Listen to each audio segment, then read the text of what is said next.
My name is Avery Collins, and I'm 29. The post that blew up my life appeared on a Wednesday afternoon, the kind of afternoon that's so ordinary it feels insulting in hindsight. I was in a hotel room in Chicago, wrapping up day 3 of a conference for my software company. The last session was on cybersecurity, one of those speakers who could make the word firewall sound like a lullaby. Rows of suits, dim lights, the low hum of people pretending to pay attention while secretly living in their phones. I was doing exactly what everyone else was doing, scrolling, and then I saw him. A photo on a rooftop bar back home. My boyfriend, Mason Peterson, leaning into the frame like the camera loved him. New shirt I didn't recognize. A drink in his hand. That bright, effortless grin he used when he wanted the world to believe he was untouchable. His friends crowded around him, all teeth and neon and summer energy. We'd been together for 3 years, living together for 2, in a house I owned, long before Mason ever brought his toothbrush into my bathroom drawer. I loved him, or I loved the person I thought he was. The picture was gorgeous. The caption was a grenade rolled under the table. The nights are getting longer, and so is my list of requirements. Taking applications. Single for the summer. #hot summer. I read it once. Then again, slower. I zoomed in like the pixels might confess something. A wink. A hidden joke. Some inside reference that would make it harmless. Nothing. Just a public announcement that my boyfriend, my committed boyfriend, was advertising his availability to the entire internet while I was 3 states away, sitting in a conference chair like an idiot. Here's the thing I didn't expect. I didn't feel the hot rush of anger. No trembling hands. No tunnel vision panic.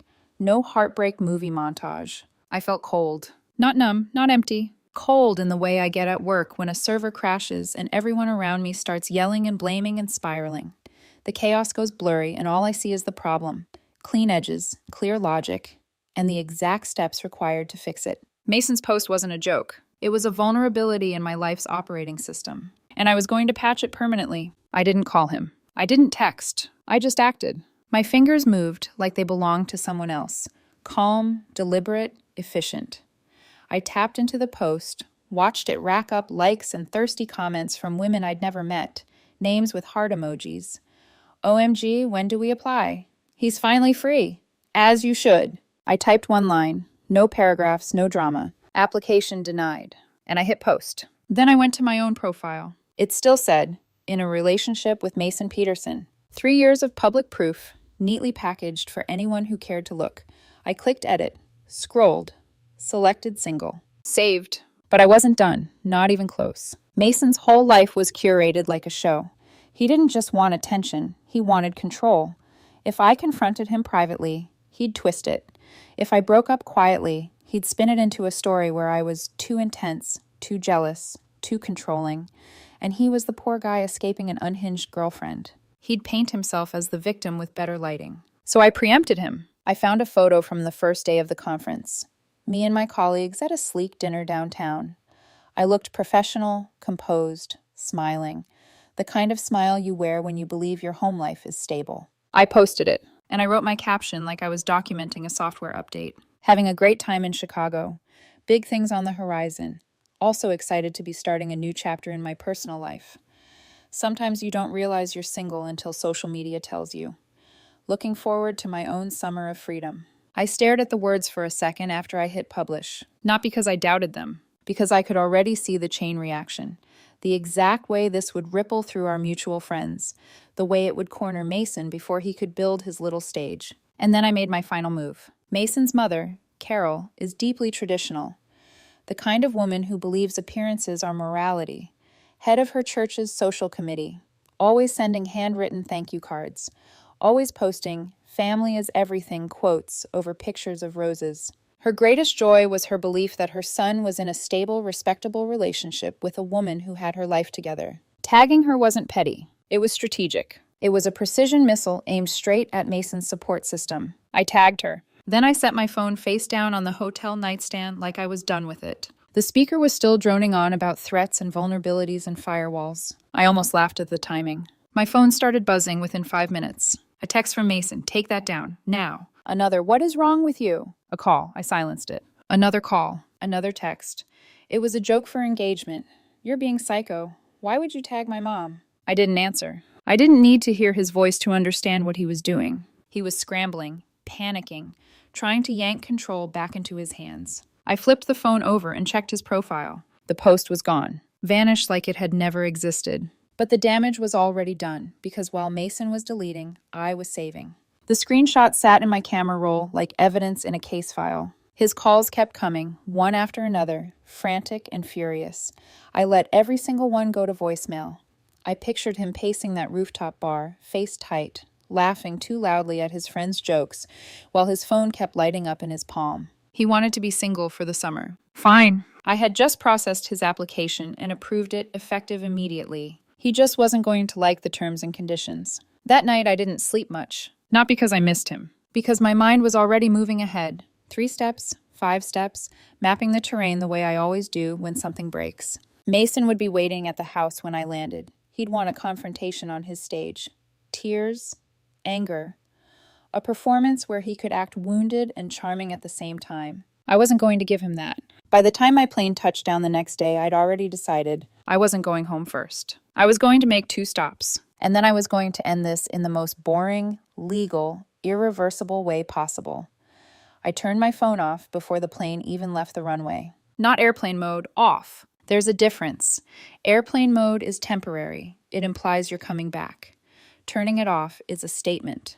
It means whatever is waiting on the other side can wait longer. By the time I landed back home, I already knew Mason had been spiraling for nearly 24 hours without access to me. No replies, no explanations, no emotional hooks to grab onto. Good. I needed him off balance. I didn't go home. Instead, I drove straight to a locksmith on the edge of downtown, a small cluttered shop that smelled like metal shavings and machine oil, the kind of place where nobody asks questions as long as your card clears. I need a full set, I said, sliding my house address across the counter. High security, today. The guy raised an eyebrow. Breakup? Upgrade, I replied. He didn't push. 40 minutes later, I had a box of new locks sitting in the back seat of my car. Cold, heavy, final. My second stop was my lawyer's office. If the locksmith was about control of the physical space, this was about control of everything else. I sat across from him, calm, composed, like I was discussing a business contract instead of dismantling my relationship. Name's only on the deed? He asked. Mine, I said. Always has been. Same with the mortgage. And you're not married? No. He leaned back slightly, fingers steepled. Then legally, he's a non-owner occupant. Tenant at will, at best. Meaning? Meaning you can terminate his right to stay. You'll need to give reasonable notice, but given the circumstances, public behavior, admission, it's more than defensible. I slid my phone across the desk, showing him the screenshot of Mason's post. He read it once, then again. A faint smile touched the corner of his mouth. That helps, he said. I want everything clean, I replied. No gray areas. No chance for him to come back at me later. You're thinking ahead, he said.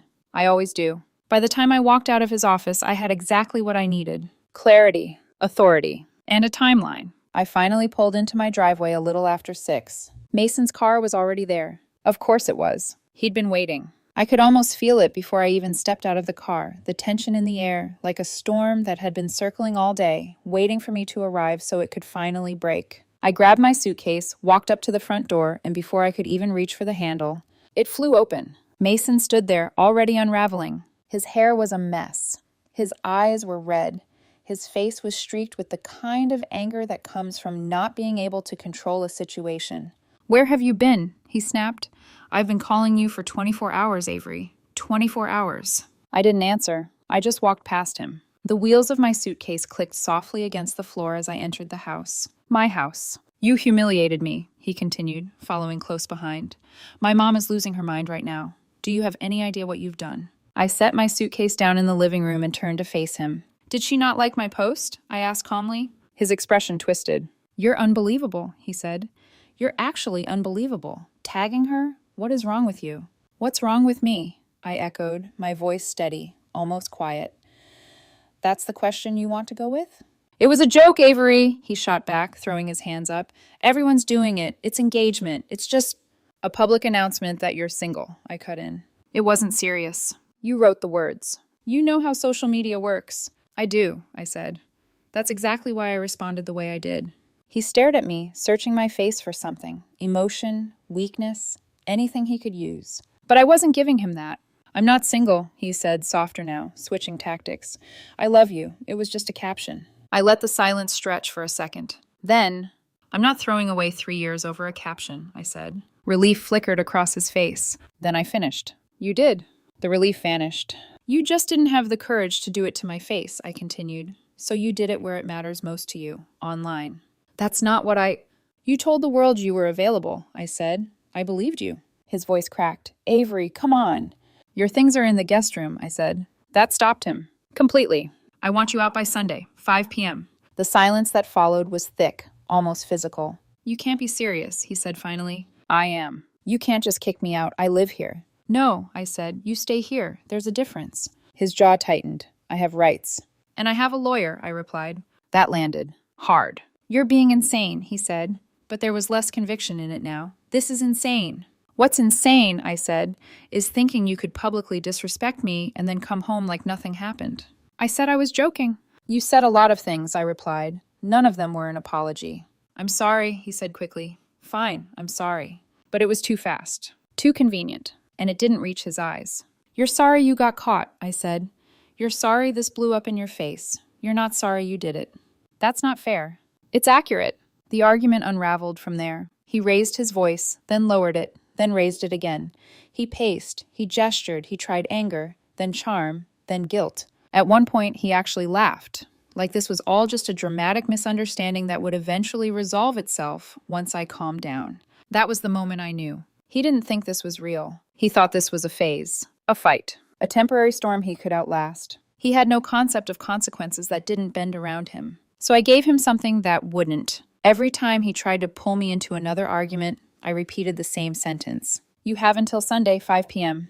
No variation. No emotion. Just fact. The repetition started to wear him down more than anything else, because there was nothing to push against. No opening. No negotiation. Just a wall. The situation with his mother made everything worse for him. Carol had seen everything. Someone had sent her the screenshot. She had called him. And from what I could piece together through his increasingly frantic muttering, the conversation had not gone well. She thinks I'm irresponsible, he said at one point, like the word itself offended him. She said you were the stable one. I didn't respond. I didn't need to. For the first time since I'd known him, Mason couldn't spin the narrative into something flattering. Not with me. Not with his family. Not with anyone who had seen that post. The next 2 days passed in a strange, fragmented rhythm. Boxes. Silence. Then sudden bursts of anger. Then silence again. He packed like someone who still believed this might reverse itself at any moment. Like if he moved slowly enough, carefully enough, I'd eventually stop him. I didn't. I stayed in my office, door closed, working. Emails, code reviews, meetings, normal life. Every now and then, he'd knock. Try again. Are you really doing this? Yes. Over a joke? You have until Sunday, 5 p.m. By Sunday afternoon, the house felt different, lighter, quieter, like it was already adjusting to the absence. Around 4, a rental van pulled into the driveway. I glanced out the window. Mason's father stepped out. He didn't look happy. They loaded the last of the boxes in near silence. No dramatic goodbye. No final argument. Just the dull, heavy sound of things being carried away. Mason lingered at the doorway. Of course he did. He always saved something for the end. So that's it? He said, his voice softer now, edged with something that almost sounded like regret. You're just throwing me away? I didn't answer. He shifted, trying one last angle. What about Greece? That made me look at him. The trip. 3 weeks. Island hopping. Santorini. Mykonos. Crete. We'd planned it for a year. I'd paid for it. Every flight.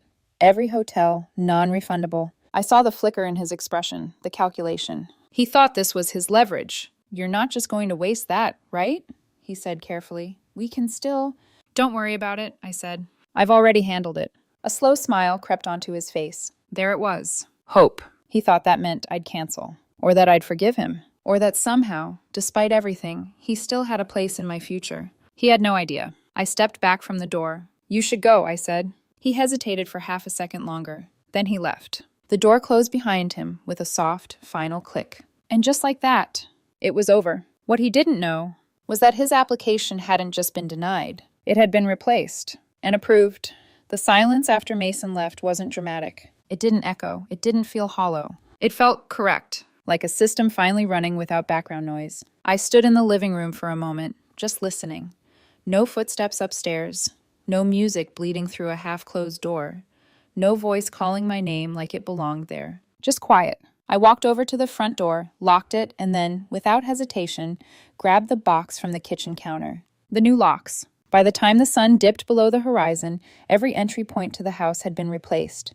Clean, secure, final. There was something deeply satisfying about the click of each lock settling into place. Not revenge. Resolution. I slept better that night than I had in weeks. The next morning, I woke up early out of habit. For a split second, I expected to hear Mason moving around in the kitchen, the sound of cabinets, the low hum of the coffee machine he never cleaned properly. Nothing. Just sunlight filtering through the blinds and the quiet, steady rhythm of my own breathing. I made my own coffee, sat at the kitchen table, and realized something I hadn't fully processed yet. I wasn't waiting for anything. No apology. No explanation. No closure conversation where he'd finally say the right words. It was already done. By noon, my phone was back on. The notifications came in waves. Messages from friends, coworkers, even a few people I barely spoke to anymore. Some were supportive. Some were entertained. Most were a mix of both. Apparently, what my friends had started calling the application had taken on a life of its own. Screenshots had spread. Comments had multiplied. And Mason had tried to recover. Poorly, I opened his profile. His page looked curated, careful, like someone had come through overnight and tried to clean up a mess with a paper towel. The original post was gone. In its place were a few generic stories, gym selfies, a vague quote about misunderstandings, and not everything is what it seems. No mention of me. Of course not. He was trying to rebuild the narrative. The problem was, he was too late. The comments under his latest post told the real story. Didn't you just say you were single? Application denied. Bro fumbled so hard. Your mom saw that too, right? I stared at the screen for a moment, then locked my phone. I didn't need to engage. The internet had already done the work for me. A few days later, he tried something else. A video. I almost didn't watch it. But curiosity is a quiet, persistent thing. So I tapped. He was sitting in his car. Soft lighting. Carefully angled camera. The kind of setup that screams, "This is authentic," while being anything but. "I've been going through a lot lately," he began, voice low, controlled. "And I think it's important to talk about toxic relationships." I stopped the video halfway through. I didn't need to hear the rest. I already knew the script. He was positioning himself as the victim. The misunderstood one. The guy who made a harmless joke and got punished by a controlling girlfriend who couldn't handle his independence. It might have worked if people hadn't seen the original post. If the timeline hadn't been so obvious. If I hadn't said anything. But I had. And now he couldn't rewrite it. He deleted the video within hours. A week later, something unexpected showed up in my inbox. A formal letter from a lawyer. I read it once, then again, slower. It was almost impressive. The confidence, the audacity. It claimed that I had committed defamation, that my comment on his post, along with tagging his mother, had caused irreparable damage to his personal brand. It demanded a public apology and a settlement. $50,000. I actually laughed, not loudly, just a quiet, incredulous sound that slipped out before I could stop it. I took a picture of the letter and sent it to my lawyer. He called me within 10 minutes. "I needed that today," he said, amusement clear in his voice. "I'm glad I could help." "Do you want the professional response," he asked, "or the fun one?" "Both." There was a pause. Then, "We'll send the professional one," he said, "but I'll make sure it has a little personality." The reply went out the next morning. Clean, precise, unshakable. It included a copy of the deed to my house, proof that Mason had no ownership claim, a screenshot of his original post, and a very simple explanation. Truth is an absolute defense against defamation. At the bottom, my lawyer added one more thing. An itemized invoice, the cost of replacing the locks, the cost of professionally cleaning the carpets, and a single line note, to remediate residual presence. I didn't hear from that lawyer again. 2 weeks later, I was on a plane. Not to escape. Not to run. To continue. Greece. The trip Mason thought he still had a place in. The trip he thought I'd cancel. The trip he thought somehow still belonged to him. It didn't. Not anymore. I stepped off the plane into warm air and sunlight that felt almost unreal after everything that had happened. My best friend, Liam, was already there, leaning against a railing with that familiar easy grin. "Took you long enough," he said. "I had some loose ends to tie up." He nodded like he understood more than I'd said. Because he did. He'd been telling me for over a year that something about Mason didn't add up. I just hadn't been ready to see it. Until now. The first few days felt like a reset. Not dramatic. Not overwhelming. Just light. We went to Santorini first. White buildings stacked against the cliffs, blue domes catching the sunlight. The kind of view that makes you pause without realizing it. I took photos, but not like Mason used to. Not dozens, not angles and retakes and filters. Just one. One good photo every few days. A moment captured cleanly. Me and Liam on a boat, the water stretching out behind us in impossible shades of blue. Dinner at a small restaurant, laughing over a bottle of wine we didn't need but enjoyed anyway. The view from the hotel in Santorini, the one Mason had spent months researching, the one he had been so proud of choosing. I posted them. Simple captions. Making some unforgettable memories. Grateful for good friends and new adventures.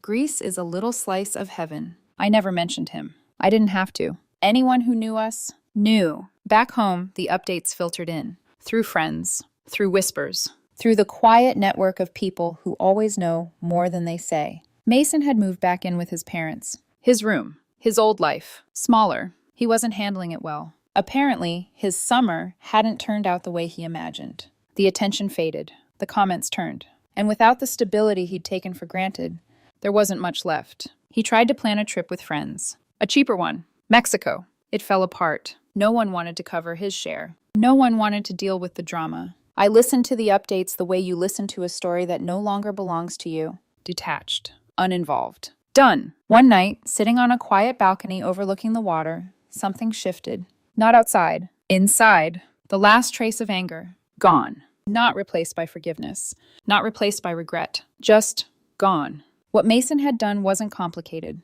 He wanted attention, validation, options, and he wanted to keep the security of what we had while he chased all of that. He thought our relationship was something flexible, something he could stretch without breaking. He was wrong. It wasn't built on convenience. It was built on respect. And the moment he traded that for a few likes, everything collapsed. I leaned back in my chair, watching the sun dip below the horizon. The sky turning shades of orange and gold. For the first time in a long time, I felt completely still. Not because nothing had happened, but because everything that needed to happen already had. Greece changed the rhythm of my thoughts. Not in a dramatic, life-altering movie montage way. In quieter ways. I stopped checking my phone first thing in the morning. Stopped replaying conversations that didn't matter anymore. Stopped wondering what Mason was doing, who he was with, or how he was spinning the story now. Because none of it affected me anymore. And that realization, that was new. We left Santorini for Mykonos, then Crete. Each island felt like a different version of the same truth. I was fine. Better than fine. I was lighter. Liam and I fell into an easy routine. Wake up late. Coffee somewhere with a view. Wander without a plan. Eat too much. Laugh at things that didn't need to be funny. There was no pressure to perform. No need to document every second. No invisible audience waiting to be impressed. Just moments. Real ones. I kept posting, but sparingly. One photo every few days. Never overdone. Never forced. And every time I did, I knew exactly what it looked like from the outside. Not revenge. Not even subtle. Just peace, which ironically hits harder than anything else. About a week into the trip, Liam glanced over at me while we were sitting on a small boat just off the coast of Crete. "You've officially disappeared from the drama," he said. "Have I?" "You used to check your phone every 10 minutes, he pointed out. "Now you leave it in your bag for hours." I shrugged slightly. "There's nothing on there I need." He studied me for a second, then nodded. "Good," he said. That was it. No long speech, no deep analysis. Just good. The updates from back home had slowed, but they hadn't stopped. Apparently, Mason had tried one more time to fix things. Another post. Another attempt at reclaiming control. A carefully worded caption about growth, lessons, and moving forward. It lasted less than a day. The comments were immediate. Unforgiving. "Didn't you just try to sue your ex?"